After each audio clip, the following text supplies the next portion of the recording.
Bank shareholders are set to wear a lot more pain from last year's Royal Commission, with at least one analyst tipping that ANZ by itself could end up paying more than $2 billion. The bill for the whole industry could be over $10 billion, and no one is prepared to say the price gouging and bad behaviour by the banks is over. Andrew Robertson reports. I know what you're thinking. About banks, anyway.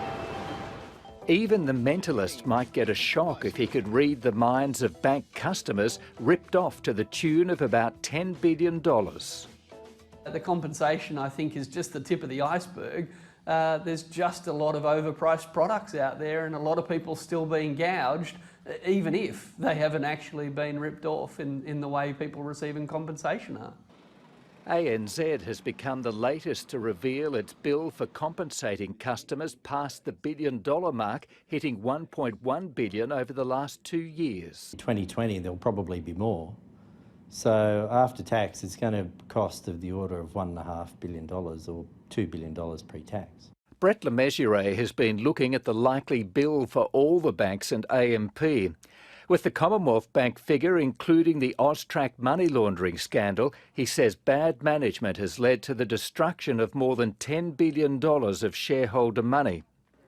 Brian Hartzer at WESTPAC and Shane Elliott at ANZ are the only CEOs from the Big Five who survived the Royal Commission. With ANZ's compensation bill still rising, it's Mr Elliott, who's been in the job nearly 4 years, who's currently under the spotlight. Shane Elliott's been there a long time and it's clear that he should have done more sooner. But that's also true for all the other banks. And you know what? They're thinking the same way. But after being chastened to the tune of $10 billion, do banks now live in our world? We can't be confident that it won't happen again. It may happen again. The people that told us there was nothing to find are the same people that are now telling us there's nothing more to find. The only people that have credibility here are the ones that were calling for the Royal Commission, and the people that have the least credibility are the ones that said we didn't need one. In the wash-up of the global financial crisis, where only intervention from the federal government stopped the big banks going to the wall, all of them focused heavily on risk.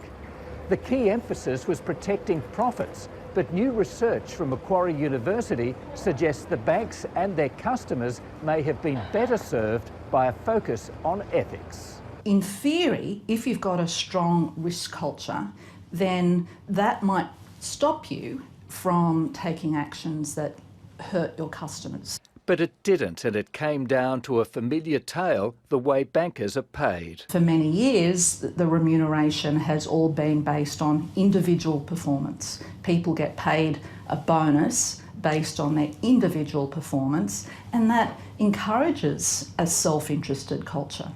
However, Professor Sheedy says because the banks are so big, changing the culture of bad behaviour will take years. So very often a staff member won't even have met the senior leaders. They are interacting daily with their immediate manager, and if their immediate manager is not sending the right signals, then why would you expect any change in their behaviour?